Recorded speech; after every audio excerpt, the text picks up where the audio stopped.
ഞാനൊരു ചോദ്യം അതിനു മുമ്പ് ചോദിക്കാം. ഇപ്പൊ ഉള്ള ക്യാരക്ടർ ആർട്ടിസ്റ്റ് ഒരു 10 പേര് പറയും. സുമാരിയമ്മ പറയാൻ പറ്റില്ല. ഇപ്പൊ ജനറേഷൻസിൽ അത് 2023 to 24, 25 അങ്ങനെ എടുത്തോളൂ.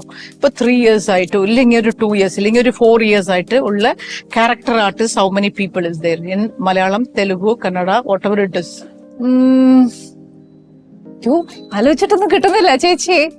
അപ്പൊ ആർട്ടിസ്റ്റ് എന്താ ഇല്ലാത്ത എന്താന്ന് പറഞ്ഞാ, പണ്ട് നമുക്ക് ലളിത ചേച്ചി ഉണ്ടായിരുന്നു, സുകുമാരി അമ്മ ഉണ്ടായിരുന്നു, കവിയൂർ പൊന്നമ്മ ചേച്ചി ഉണ്ടായിരുന്നു, പിന്നെ ഫിലോമിന അമ്മ ഉണ്ടായിരുന്നു, പിന്നെ അടൂർ ഭവാനി ചേച്ചി, ഇങ്ങനെ ഒരുപാട് ക്യാരക്ടർ ആർട്ടിസ്റ്റ് ഉണ്ടായിരുന്നു. ഇവരൊക്കെ നല്ല ഭക്ഷണം കഴിച്ചിട്ടിരുന്നു, എനിക്കറിയാം. ഇപ്പൊ ഭക്ഷണം കഴിക്കാനേ ഭയങ്കര എല്ലാവർക്കും ഭയങ്കര പേടിയുണ്ട്. എന്താന്ന് പറഞ്ഞാൽ ഹെൽത്ത് എന്തെങ്കിലും പ്രോബ്ലംസ് വരുമോ, അതാണോ ഇതാണോന്ന് പറഞ്ഞാൽ അങ്ങനെ ഒരു പേടിയുണ്ട്. പക്ഷെ ക്യാരക്ടർ ആർട്ടിസ്റ്റ് പോലും ഇപ്പൊ ഇല്ലെന്ന് പറയുമ്പോ അപ്പൊ നമ്മളുടെ ഹെൽത്ത് എന്താണ്? മെൻസിൽ എടുത്തോളൂ. നെടുമുടി ചേട്ടനില്ല, ഇന്നസെന്റ് ചേട്ടനില്ല, നരേന്ദ്ര സാറ് ഇല്ല, പിന്നെ വേറെ ഒരുപാട് ആർട്ടിസ്റ്റ് ഇപ്പോ മുരളി ചേട്ടൻ, എല്ലാ ഗ്രേറ്റ് ആക്ടേഴ്സ് എല്ലാവരും ലെജൻസ് എല്ലാം നമ്മളെ വിട്ടു പോയിരിക്കുന്നു. അപ്പൊ ഇപ്പൊ നോക്കുമ്പോ നമുക്ക് ആരും ഇല്ല. ഇപ്പൊ ഇതൊക്കെ എന്താണ്? പാതി ആൾക്കാര് അവരുടെ ഹെൽത്തിനെ നോക്കിയില്ല, അവിടെയാണ് ഫിറ്റ്നസ്സിൽ വരുന്നത്. പാതി ആൾക്കാര് നന്നായിട്ട് ഭക്ഷണം കഴിച്ചു, പക്ഷെ നമ്മള് ഫാമിലിക്ക് വേണ്ടി ഓടിക്കൊണ്ടേയിരിക്കും.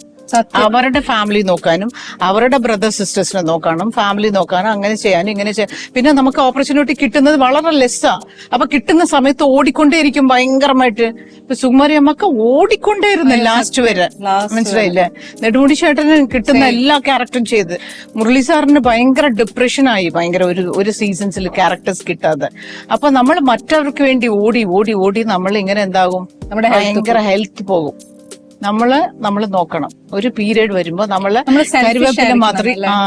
കരുവേപ്പില മാത്രമേ എടുത്ത് ഇങ്ങനെ കളയും.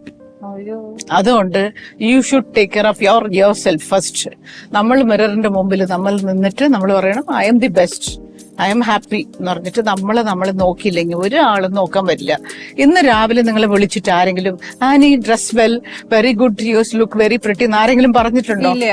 പറയണം. എന്താന്ന് പറഞ്ഞാൽ നമ്മളെ തന്നെ നമ്മൾ പറയണം. മറ്റൊരാരെയും വിളിച്ച് നമ്മൾ പറയാനോ ഹെൽത്ത് നോക്കുന്ന പറയാനോ, നീ ഒരു കൊല്ലത്തിന് 1 മാസത്തിന് ഒരിക്കലും ടെസ്റ്റ് എടുത്തോ, ബ്ലഡ് ടെസ്റ്റ് എടുത്തോ, ഷുഗർ ഉണ്ടോ, BP ഉണ്ടോ, ബ്ലഡ് പ്രഷർ ഉണ്ടോ, ഇങ്ങനെ ആരെങ്കിലും ചോദിക്കാനുണ്ടോ? ആരും ഉണ്ടാവില്ല. അപ്പൊ നമ്മളെ തന്നെ നമ്മളെ നോക്കണം ആദ്യം, എന്നിട്ട് കുട്ടികളെ നോക്കണം, എന്നിട്ട് ഹസ്ബൻഡിനെ നോക്കണം. എല്ലാവരും ഈക്വലായിട്ട് ഷെയർ ചെയ്യണം വർക്ക് എന്താണെങ്കിലും. മനസ്സിലായി. ഇല്ലെങ്കിൽ നമ്മൾ അവർക്ക് വേണ്ടി ഓടി നമ്മളുടെ ആരോഗ്യം പോകുമ്പോ ഒരു 50 ഒക്കെ ആകുമ്പോ നമ്മളെ കഴുത്ത് കളയും. അത്രേ ഉള്ളൂ. അയ്യോ അത് വേണ്ട, നമുക്ക് എങ്ങനെ ഓടി എനർജി ആയിട്ടിരിക്കണം. അപ്പൊ അതുകൊണ്ടാണ്. അപ്പൊ ഞങ്ങൾ അപ്പൊ എന്ത് ചെയ്യണം എന്ന് പറഞ്ഞാൽ അതിന് വേണ്ടി ന്യൂ റെസൊല്യൂഷൻസ്, ഹെൽത്തിനെ കുറിച്ച് ആലോചിക്കുക, നല്ല വാക്ക് ചെയ്യുക, വാമപ്പ് ചെയ്യുക. പിന്നെ വാക്കിംഗ് മാത്രം പോരാ, കുറച്ച് നല്ല വാമപ്പ് ചെയ്തത് മാത്രമല്ല, കുറച്ച് എക്സസൈസ് ചെയ്യണം. നമ്മൾ ഇരുന്ന് വീട്ടിൽ പാത്രങ്ങളൊക്കെ കഴിയുമ്പോൾ തന്നെ നമ്മളുടെ മുതുകിലെന്ന് വേർവ് വരും. അപ്പോ നമ്മൾക്ക് കുറെ ജോലി ചെയ്യുമ്പോൾ തന്നെ നമുക്കൊരു ഹാപ്പിനെസ്സാ.